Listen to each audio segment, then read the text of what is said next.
का धर्म का तीसरा लक्षण आर्जवता। आर्जवता को समझने की बड़ी सिंपल सी कहानी है।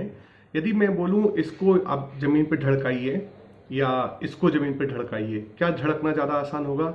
आप लोग बोलेंगे बॉल है, गोल है, हर जगह से एक जैसी दिखती है, इसको धड़काना आसान है, लेकिन आप इसको धड़काएंगे तो नहीं धड़क पाएगी। बस यही चीज है जो आज समझने की है कि जब हमारी दृष्टि समग्र होती है, हर तरीके से बैलेंस होती है, एकदम गोल होती है, तो हमारा जीवन बड़े आराम से चलता है, सरलता से चलता है। लेकिन जब हमारी दृष्टि में ऐसे कोण होते हैं जो हमारे सोच को एक अजीब सा आकार दे देते हैं, वक्रता दे देते हैं, तो उसको कहते हैं मायाचारी। लोग मायाचारी को बुरा कहते हैं, लेकिन मैं बोलूंगा कि मायाचारी का क्या अर्थ निकालते हैं आप, उस पर डिपेंड करता है। तो मेरे ख्याल से माया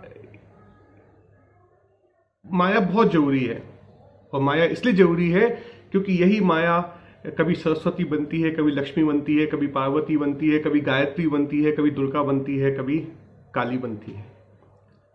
कैसे बनती है, क्यों बनती है, अभी समझेंगे थोड़ी देर में। लेकिन पहले हम ये समझ लेते हैं कि वक्रता ये आती क्यों है। ऐसा हमारा जीवन जो है, हमारी जो सोच है, वो एक समग्र होने की जगह, एक बैलेंस्ड होने की जगह ऐसे कोण क्यों बनाती है। तो देखिए दोस्तों, बड़ी सिंपल सी बात है। यदि आप अपने जीवन में झांकेंगे तो आपको लगेगा कि जब आप सोचते हैं तो कुछ कंफ्यूजन होता है, दिल कुछ और बोलता है, दिमाग कुछ और बोलता है, हम करना कुछ और चाहते हैं, हो कुछ और जाता है। ऐसा क्यों होता है? क्योंकि यही माया है। इस माया को समझने के लिए उसके 4 टुकड़े मैं आपको बता रहा हूं, जिसके बीच में परमुटेशन कॉम्बिनेशन इस तरीके से होते हैं कि किसी के समझ में आते नहीं हैं। जैसे कि मोबाइल के 9 डिजिट होते हैं, 1 से लेकर 9 तक। सब मोबाइल नंबर 10 डिजिट के होते हैं, लेकिन आप देखिए उनको ऐसे जोड़ा जाता है कि 100 करोड़ लोगों के पास अलग अलग मोबाइल नंबर होते हैं और हमें कोई फर्क दिक्कत नहीं होती है। बस माया भी ऐसे ही है, कई चीज़ों को अलग अलग तरीके से जोड़ देती है और हम उसका अनुमान नहीं लगा पाते हैं। तो देखिए ऐसा कौन कौन से परमुटेशन कॉम्बिनेशन होते हैं, वो आप जीवन में चाहो तो देखिए। मैं आपको उसके कंपोनेंट बताता हूँ।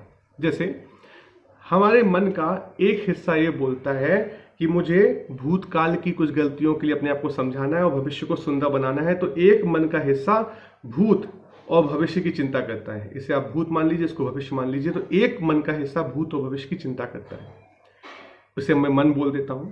एक बुद्धि होती है, बुद्धि ये बोलती है कि मुझे वर्तमान में खुश रहना है। तो वर्तमान में जितनी भी चीजें हैं, जितने भी तथ्य हैं, जितने भी लोग हैं, सबको सही तरीके से चेस पे जैसे गोटी बिछाते हैं ना, सब अच्छे से होना चाहिए। तो वर्तमान की चिंता करती है, और कभी कभी वर्तमान की चिंता में अगर उसको लगता है कि उसका खुद का जीवन दूसरे के जीवन से कम इंपॉर्टेंट है, वो खुद शहादत देने को भी तैयार हो जाती है। कभी कभी आपने देखा हुआ सेना के लोग जाके लड़ाते हैं। क्यों लड़ाते हैं? क्योंकि उनके दिमाग को इस तरीके से, बुद्धि को इस तरीके से मोड़ा गया है कि वो जान लेते हैं कि मुझे खुद की शहादत देकर देश को बचाना है। तो बुद्धि मतलब ये होती है कि बुद्धि वर्तमान में आपकी जो शतरंज की बिसात है उसका परफेक्शन दिखती है। और फिर होता है एक संस्कार। संस्कार मतलब ये कि कभी आंख में मोटरसाइकिल चलाते हैं, आंख में कुछ मक्खी आती है, आंख अपने आप बंद हो जाती है। अगर मैं आपसे पूछूं आंख बंद किसने की, आप कितनी भी कहानी बना लीजिए, लेकिन आंख अपने आप बंद होती है। संस्कार भी कुछ इस तरीके से काम करते हैं कि पता नहीं कैसे, शायद बचपन में पैदा होने से लेके जब तक हम अपना होश संभालते हैं कि चीज़ों को खुद समझना स्टार्ट करते हैं, उसके बीच में हमें काफ़ी कुछ चीज़ें समाज से, पेरेंट्स से, रिश्तेदारों से, वातावरण से, या हो सकता है कुछ लोग कहते हैं जन्म के पहले से भी कुछ संस्कार ऐसे होते हैं जो उनका बल इतना तेज होता है कि कभी कभी हम चाह के भी कुछ नहीं कर पाते हैं। वो संस्कारों का बल हमें अलग तरीके से खींचता है। और फिर होता है एक हमारी आत्मा की खुद की गति, खुद की विकास की सतत प्रक्रिया, और वो अलग दिशा में बहती है।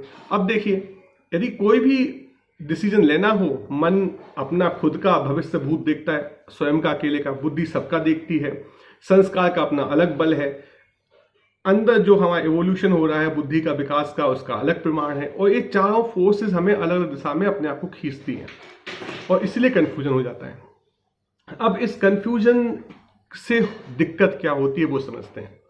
दिक्कत ये होती है दोस्तों कि जो क्रोध और हमने मान कल परसों डिस्कस किए थे, वो उन लोगों को हमसे दूर करती है, या हम उनको अपने से दूर करते हैं जिनकी हमें जीवन में ज्यादा महत्ता नहीं होती है, या हम सोचते हैं कि उनके बिना भी हम जिंदगी अच्छे से जी लेंगे, तो हम उनको क्रोध दिखा देते हैं, अपना मान दिखा देते हैं। लेकिन माया हमें जहां परेशान करती है वो बहुत ही सूक्ष्म है। माया कैसे परेशान करती है हमें कि माया हमें, जब भी हम कोई ऐसी चीज करते हैं जिसमें कंफ्यूजन बहुत ज्यादा होता है, कंफ्यूजन ज्यादा होने का मतलब हम दिखाना प्रेम चाहते हैं, प्रदर्शित क्रोध हो रहा है सामने वाले को, या हम प्रदर्शित क्रोध करना चाहते हैं, सामने वाले को प्रेम समझ में आ रहा है। हम कह रहे हैं सामने वाले से दाएं मुड़ो, वो बाएं मुड़ रहा है। मतलब हम जैसा दिखाना चाहते हैं वैसा सामने वाले को प्रदर्शित नहीं हो पाता है। तो उसकी वजह से क्या होता है दोस्तों, जिन लोगों को हम जीवन में अपने पास रखना चाहते हैं, जिनके साथ हम अपने आप को जोड़ते हैं, माया हमें उन लोगों से दूर करती है। तो अंतर देखिए दोस्तों, क्रोध और मान हमसे वो लोग दूर करते हैं, या उन लोगों को हमसे दूर करती है जिनकी हमें जीवन में इंपॉर्टेंस नहीं होती है, जबकि माया हमें उन लोगों से दूर कर देती है जिनसे हमें लगाव होता है। इसलिए थोड़ा सा ज्यादा सोचने गंभीरता वाला विषय है। तो अब एक इतना कंफ्यूजन है, तो माया को कैसे दूर किया जाए, या माया को हम कैसे समझें, या माया से हम कैसे सही तरीके से उपयोग में लाएं। देखो, माया है तो काम की चीज, क्योंकि माया की जमीन में ही जीवन का उदय है। माया ही जीवन को उदय देती है, अगर माया नहीं है तो जीवन नहीं है।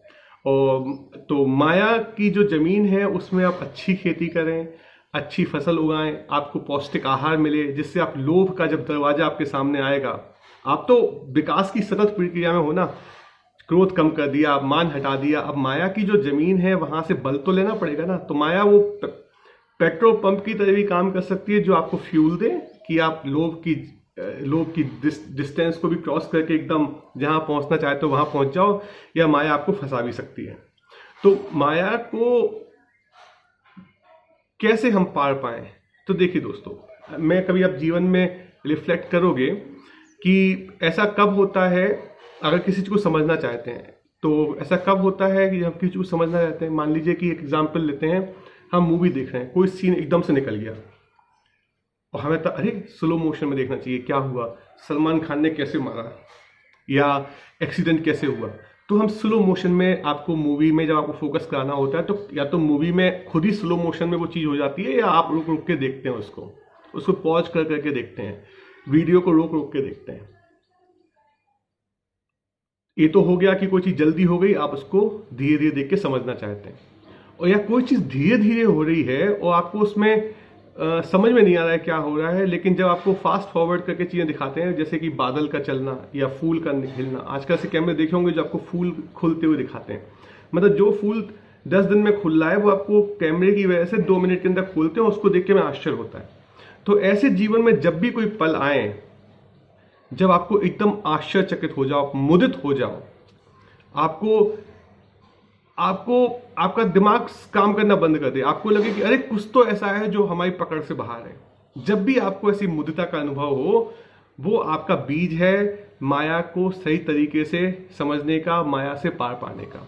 और ऐसा समय कब आता है, जब हमें दुख या सुख अनएक्सपेक्टेड आते हैं। दुख मतलब कोई इष्ट है, कोई आपका प्रेम, जिससे आप प्रेम करते हैं उसका वियोग हो गया, या कोई दुख है, अनिष्ट संयोग हो गया, या कोई आपको शारीरिक पीड़ा हो गई, बिल्कुल अनएक्सपेक्टेड है।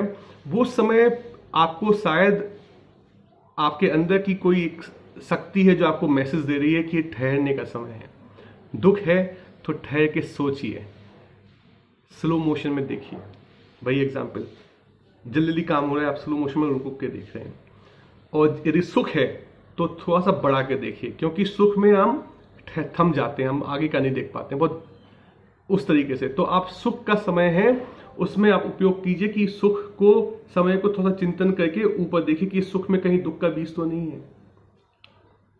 और दुख में यदि ठहराव आ गया है तो चिंतन कीजिए कि दुख क्यों आया है। और जब आप ये चिंतन करेंगे थोड़ा गहराई में जाएंगे, दिक्कत क्या होती है कि जब भी कोई सुख या दुख आता है तो हम उसको भगाने की कोशिश करते हैं। जल्दी से किसी दोस्त ने धोखा दे दिया, हम दूसरा दोस्त ढूंढते हैं, बिजनेस में फेल हो गए, दूसरा बिजनेस करने लगते हैं। कोई बीमारी आ गई, हम उसके इलाज के लिए भी भागने लगते हैं। हम रुकते नहीं हैं, हम वो पॉज नहीं लेते हैं। सुख में भी भाई, सुख आया मस्ती करने लगे, सुख में दुख में सुमरन सब करें, सुख में करे ना कोई। तो जब सुख आता है तो हम उसमें लीन हो जाते हैं, हम ये नहीं देखते कि सुख में हम कहाँ गलती कर रहे हैं, हम अपनी सूक्ष्म दृष्टि खो देते हैं। तो जब सुख आए तो चिंतन कीजिए कि कहीं ये जो सुख है उसको तो आप बढ़ा के देखिए, तो आपको लगे कि अरे सुख तो है ही नहीं। और दुख को भी आप चिंतन करेंगे तो झुक के देखेंगे स्लो मोशन में, तो सुख भी दुख भी नहीं दिखेगा। तब आपको आश्चर्य होगा, मुदिता होगी और आप इस प्रकृति की जो माया की जो शक्ति है, माया का जो प्रदर्शन है, उसकी आनंद लेने की पोजीशन में आ जाएंगे। और जैसे ही आप उस माया की आनंद लेने की पोजीशन में आ जाएंगे, माया आपके धीरे धीरे आपकी सेवा में लग जाएगी। तो वही एग्जाम्पल जो मैं लिया था, माया को जैसे लोग बोलते हैं स्त्री को कोई समझ नहीं सकता, लोग तो माया को भी नहीं समझ सकता, तो लोग स्त्री और माया को काफी जोड़ते हैं। लेकिन मेरे ख्याल से वो स्त्री और पुरुष का शारीरिक अंतर नहीं है, वो स्त्रीत्व और पुरुषत्व का अंतर है। तो स्त्रीत्व को क्यों बोला जाता है? क्योंकि माया ही जन्म देती है, स्त्री ही जीवन को जन्म देती है, शायद वही उपमा दी गई हो। लेकिन आप उसी एग्जाम्पल में देखिए, यदि आप स्त्री को मां की तरह देखेंगे तो आपको मां की तरह दुलार करेगी। आप स्त्री को रिझाने की कोशिश करेंगे, उसको समय देंगे, उसको धीरे धीरे उसकी जरूरतों को समझेंगे, उसको अपना प्रेम का इजहार करेंगे, तो आपकी प्रेमिका बन के खुश देगी। और वही स्त्री को आप एकदम फॉर्मेलिटी में शादी करके मान के, समाज के बंधन मान के करेंगे, तो आपको फॉर्मेलिटी का ही नीरसता महसूस होगी।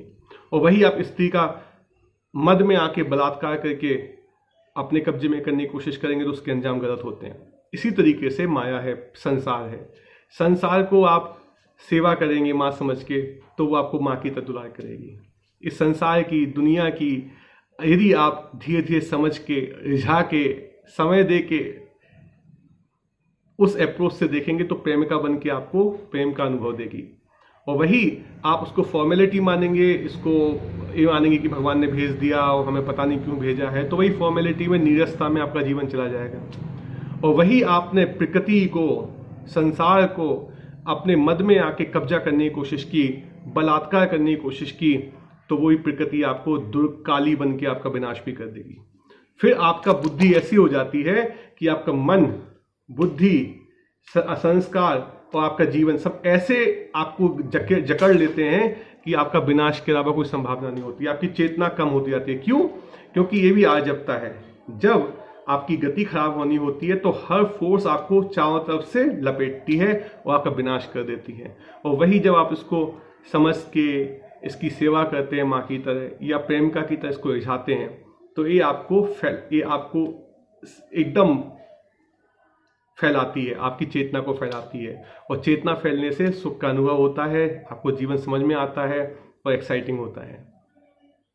और बाकी तो जब आपको एक खेल समझ में आने लगे, तो अपना भेद ज्ञान तो है ही, कि जब आपको समझ में आने लगे कि भैया ये सब तो अपने हिसाब से चल रहा है, हम ज़्यादा समझ नहीं सकते, उस समय जब आप वो भेद ज्ञान उत्पन्न होता है, वो आपको इस माया के गेम से पूरा मुक्त कर देता है। ये तो पता नहीं माया क्यों हमारे साथ जुड़ी है, लेकिन मेरे ख्याल से माया को रिझाने या सेवा करने के अलावा कोई ऑप्शन नहीं है। सेवा करेंगे माँ की तरह प्रेम मिलेगा, रिझाएंगे तो प्रेमिका की तरह प्रेम मिलेगा। नीरसता कोई ऑप्शन नहीं है, और बलात्कार तो बिल्कुल भी नहीं है, क्योंकि अपना विनाश करवाना है क्या।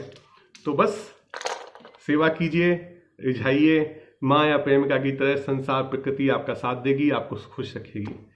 धन्यवाद।